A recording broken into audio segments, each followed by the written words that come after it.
a comment to which we can perhaps give a contemporary interpretation.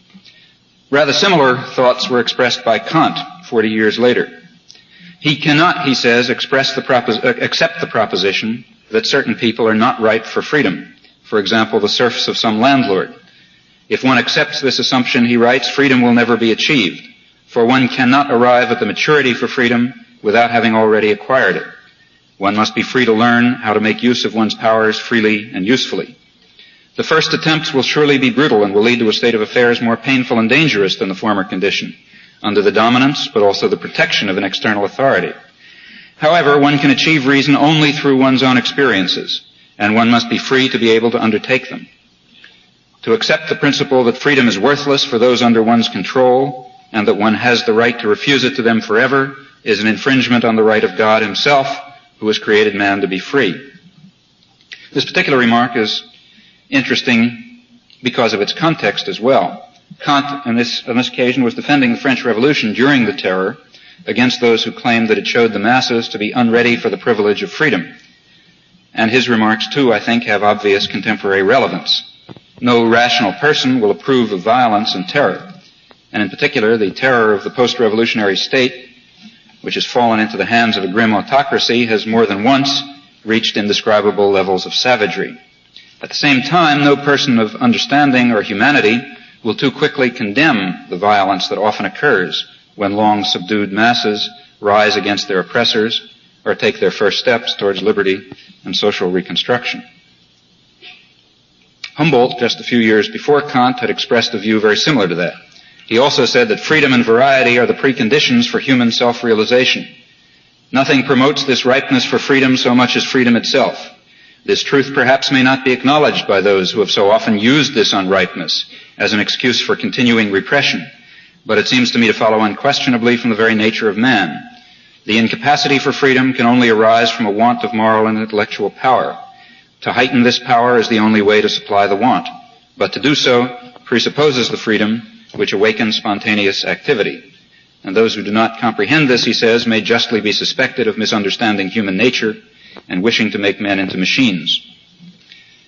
Rosa Luxemburg's fraternal, sympathetic critique of Bolshevik ideology and practice was given in very similar terms. Only the active participation of the masses in self-government and social reconstruction could bring about what she described as the complete spiritual transformation in the masses degraded by centuries of bourgeois class rule, just as only their creative experience and spontaneous action can solve the myriad problems of creating a libertarian socialist society. She went on to say that historically the errors committed by a truly revolutionary movement are infinitely more fruitful than the infallibility of the cleverest central committee.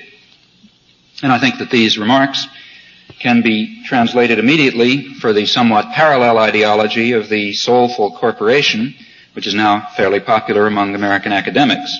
For example, Carl Kazin, who writes, "No longer the agent of proprietorship seeking to maximize return on investment, management sees itself as responsible to stockholders, employees, customers, the general public, and perhaps most important, the firm itself as an institution. There is no display of greed or graspingness. There's no attempt to push off on the workers of the community at least part of the social costs of the enterprise. The modern corporation is a soulful corporation."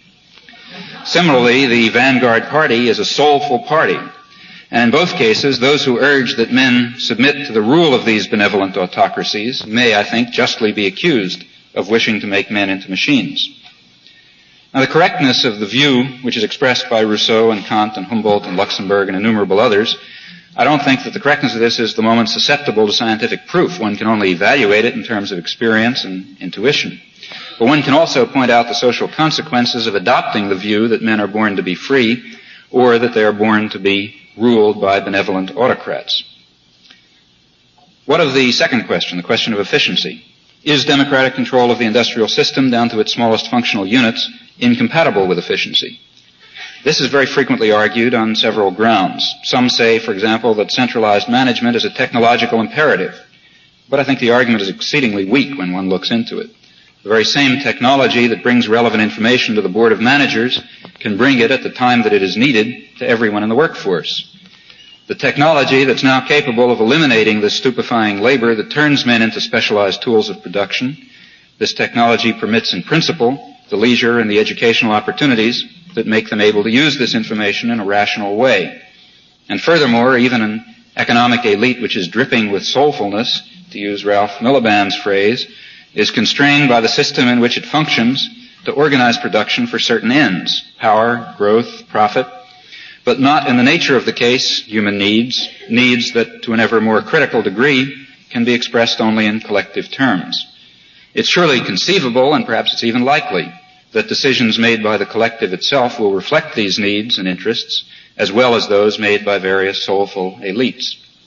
In any event, it's a bit difficult to take seriously arguments about efficiency in a society that devotes such enormous resources to waste and destruction.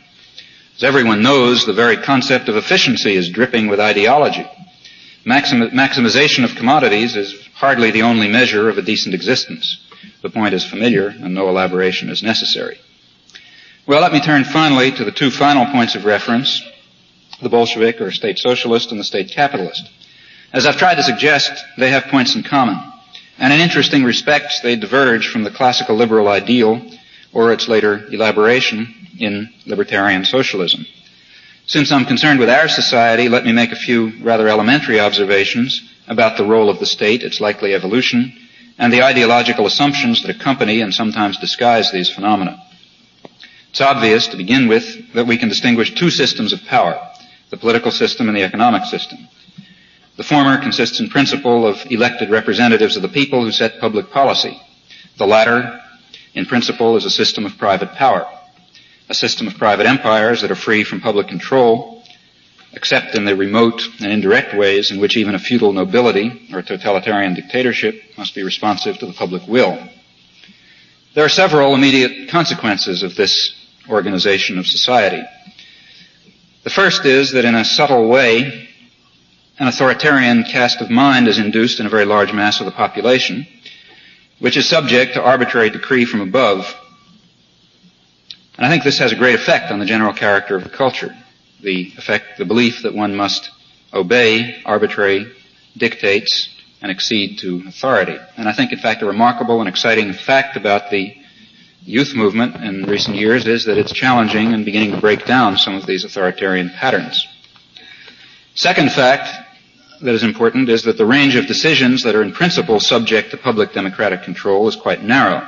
For example, it excludes in law and in principle the central institutions in any advanced industrial society, that is, the entire commercial, industrial, and financial system.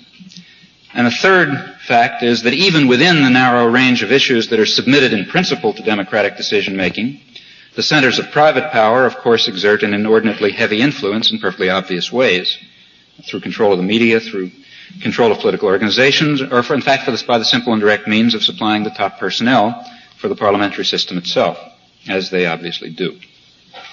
Dick Barnett, in a recent study of this, reports his study of the top 400 decision makers in the post-war national security system, that most have, I quote now, come from executive suites and law offices within shouting distance of each other in 15 city blocks in 5 major cities. And every other study shows the same thing. In short, the democratic system, at best, functions within a very narrow range in a capitalist democracy. And even within this narrow range, its functioning is enormously biased by the concentrations of private power and by the authoritarian and passive modes of thinking that are induced by autocratic institutions such as industries, for example. It's a truism, but one that must be constantly stressed, that capitalism and democracy are ultimately quite incompatible. And a careful look at the matter, I think, merely strengthens this conclusion. There are perfectly obvious processes of centralization of control taking place in both the political and the industrial system. As far as the political system is concerned, in every parliamentary democracy, not only ours, the role of parliament in policy formation has been declining in the years since World War II, as everyone knows and political commentators repeatedly point out. The executive, in other words, has become increasingly more powerful as the planning functions of the state become more significant. The House Armed Services Committee a couple of years ago described the role of Congress as that of a sometimes querulous but essentially kindly uncle who complains while furiously puffing on his pipe but who finally, as everyone expects, gives in and hands over the allowance. And careful studies of civil military decisions since World War II show that this is quite an accurate perception. Senator Vandenberg, 20 years ago, expressed his fear that the American chief executive would become the #1 world warlord of the earth, his phrase. That has since occurred. The clearest decision is the decision to escalate in Vietnam in February 1965 in cynical disregard of the expressed will of the electorate. This incident reveals, I think, with perfect clarity, the role of the public in decisions about peace and war, the role of the public in decisions about the main lines of public policy in general. And it also suggests the irrelevance of electoral politics to major decisions of national policy. Unfortunately, you can't vote the rascals out because you never voted them in the first place. The corporate executives and the corporation lawyers and so on who overwhelmingly staff the executive, assisted increasingly by a university-based Mandarin class, these people remain in power no matter whom you elect. And furthermore, it's interesting to note that this ruling elite is pretty clear about its social role.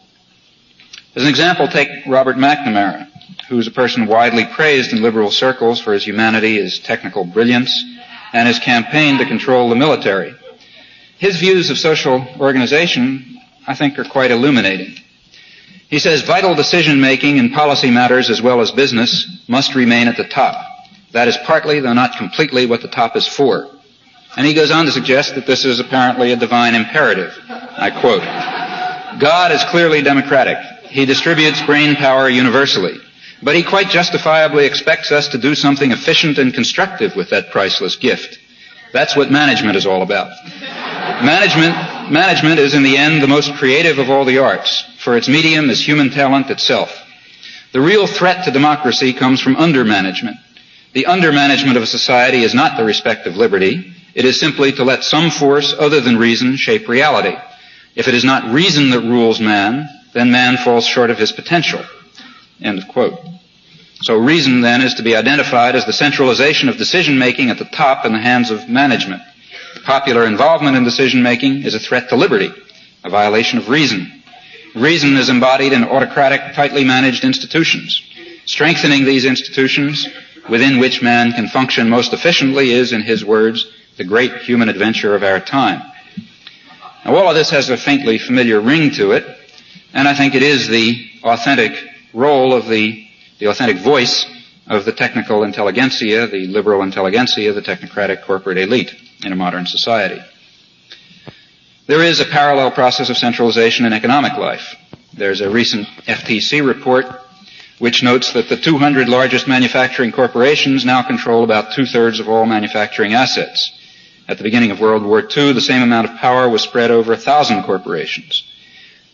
I quote the report. It says, "A small industrial elite of huge conglomerate companies is gobbling up American business and largely destroying competitive free enterprise. Furthermore, it says these 200 corporations are partially linked with each other and with other corporations in ways that may prevent or discourage independent behavior in market decisions." What is novel about such observations is only their source, the FTC. They are familiar to the point of cliché among left-liberal commentators on American society. The centralization of power also has an international dimension.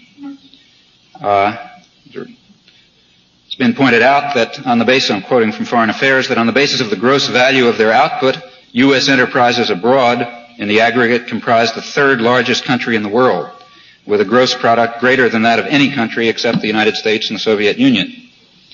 American firms control over half the automobile industry in England, almost 40% of petroleum in Germany, over 40% of the telegraphic, telephone, and electronic and business equipment in France, 75% of the computers. Within a decade, given present trends, more than half of the British exports will be from American-owned companies. And furthermore, these are highly concentrated investments. 40% of direct investment in Germany, France, and Britain is by 3 firms, American firms.